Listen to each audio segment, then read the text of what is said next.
ఈ వీడియోలో మనం టెంప్ ఫైల్ గురించి డిస్కస్ చేద్దాం.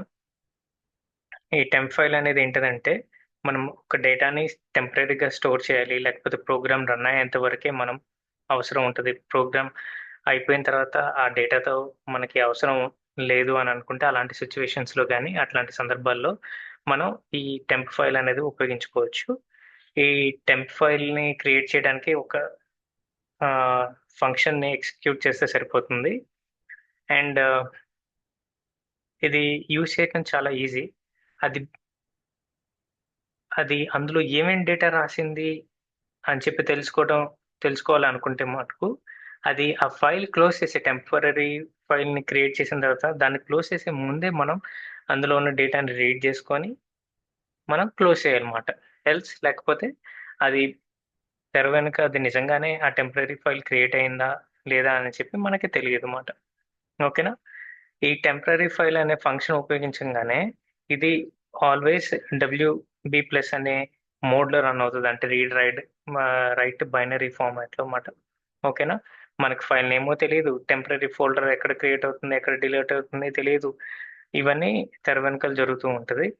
ఆహ్, ప్రోగ్రామ్ క్లోజ్ అయితే మాత్రం ఆటోమేటిక్‌గా డిలీట్ అయిపోతది. ఇది మాత్రం జరుగుతదన్నమాట. ఓకే.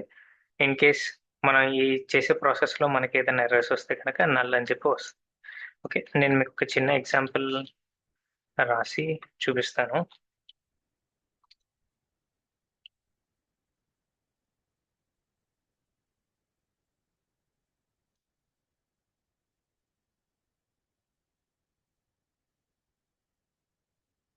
ఓకే. ఇంట్ మెయిన్ అనే ఫంక్షన్‌లో నేను first file, file pointer use చేసుకొని మనం టీఎంపీ ఫైల్ అని రాసి ఓకే. జస్ట్ ఆ ఫంక్షన్‌ని వేకప్ చేస్తున్నాను. కానీ అందులో మీరు గమనిస్తే ఏమి ఆర్గ్యుమెంట్స్ ఏమి పాస్ చేయట్లేదన్నమాట. ఓకే.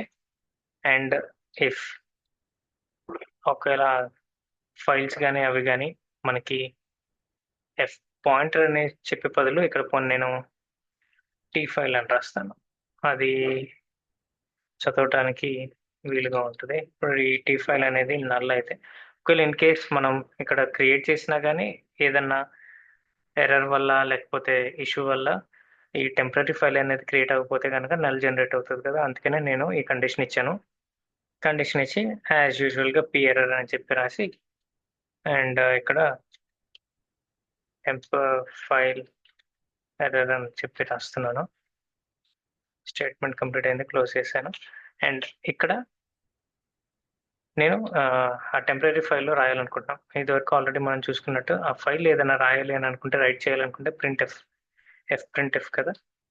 సో, ఆ ఫంక్షన్ వేకప్ చేసిన ప్రింట్ఎఫ్ రాసుకొని అండ్ ఈ టెంపరరీ ఫైల్‌లో రాద్దాం అనుకుంటున్నాను. సో, అందుకని ఆ టెంపరరీ ఫైల్ ఏంటిదది టీ ఫైల్ కాబట్టి ఆ టీ ఫైల్ అని చెప్పి ఇచ్చి అండ్ ఇక్కడ మనం ఏం రాయాలనుకుంటున్నాం?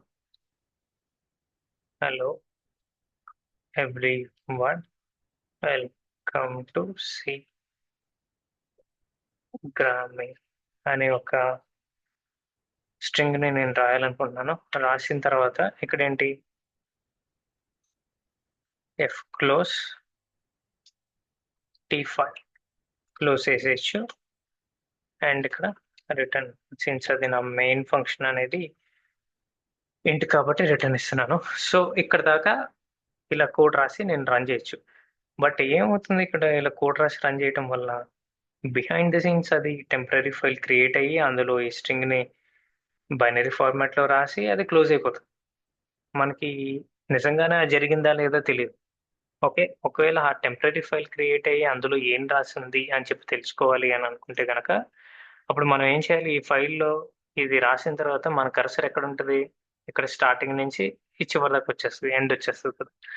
మళ్ళీ అది స్టార్టింగ్‌కి తీసుకురావాలనంటే మనకి ఇంకొక ఫంక్షన్ యూజ్ చేసుకున్నాం కదా! మార్నింగ్ డిస్కస్ చేసాను రివైండ్ అనే ఫంక్షన్. ఓకే. ఈ రివైండ్ అనే ఫంక్షన్ ఉపయోగించి టీ ఫైల్‌ని పాస్ చేస్తున్నాను. సో థట్ మన కర్సర్ గాని ఆహ్, పాయింటర్ అనేది స్టార్టింగ్‌కొస్తది. స్టార్టింగ్‌కొచ్చిన తర్వాత అప్పుడు మళ్ళీ నేనేం చేస్తాను, అందులో ఉన్న ఫైల్లో ఉన్న డేటాని రీడ్ చేయాలంటే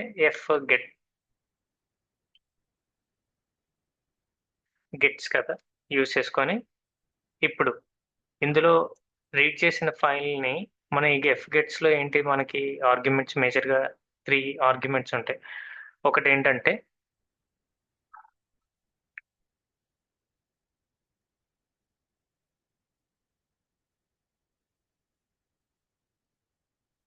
కోడ్ స్పేస్ ఆగిపోయింది, మళ్ళీ రీస్టార్ట్ చేస్తా.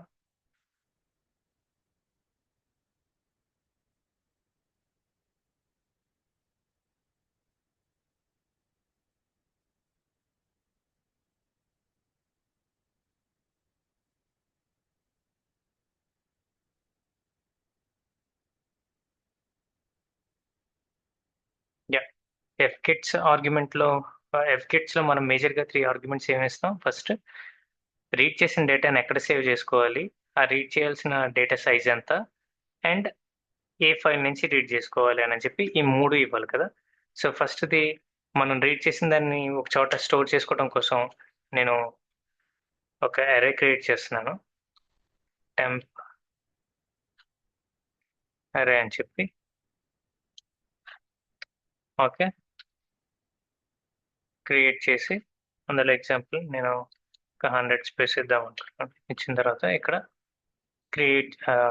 రీడ్ చేసిన డేటాని నేను ఆ టెంపరీ అనే దాంట్లోకి స్టోర్ చేయాలనుకుంటున్నాను. తర్వాత సైజ్ ఆఫ్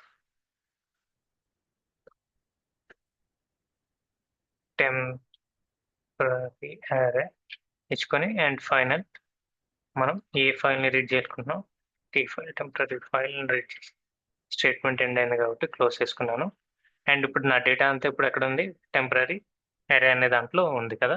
సో ఈ టెంపరీ అరే అనే దాంట్లో ఉన్నదాన్ని నేను రీడ్ చేయాలి అని అంటే స్ట్రింగ్ కాబట్టి ప్రింట్ఎఫ్ ఉపయోగించుకొని టెంప్ డేటా అని చెప్పి ఇక్కడ స్ట్రింగ్ కాబట్టి %s రాసి అండ్ రాసుకున్నాను. ఇక్కడ టెంప్ అరే అని రాసుకుంటున్నాను. రాసుకొని స్టేట్మెంట్ క్లోజ్ అయింది కాబట్టి కాలన్ ఇచ్చాను. ఓకే, ఇక్కడ దాకా కోడ్ రాసి సేవ్ చేసుకొని ఇప్పుడు రన్ చేస్తున్నా. చూద్దాం యాజ్ ఎక్స్పెక్టెడ్ పని చేస్తుందో లేదో.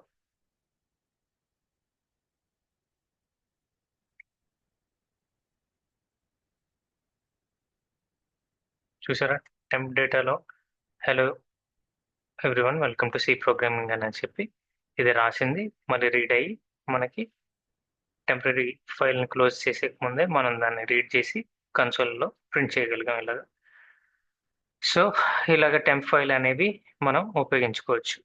ఓకే, ఇక్కడ మనకి సైడ్ ప్యానల్లో ఇక్కడ టెంప్ ఫైల్ అని చెప్పి క్రియేట్ అయింది కానీ బట్ ఇన్ జనరల్గా ఏమవుతుంది అని అంటే ఆ టెంప్ ఫైల్ క్రియేట్ అయ్యి డిలీట్ కూడా అయిపోతుంది. ఓకేనా, so that's it in this video. Mostly ఈ పార్ట్ 1లో నేను ఏమైతే కవర్ చేయాలనుకున్నానో బేసిక్ స్టఫ్, సి ప్రోగ్రామింగ్ లాంగ్వేజ్కి అవసరమైన బేసిక్ స్టఫ్ అంతా నేను కవర్ చేశాను.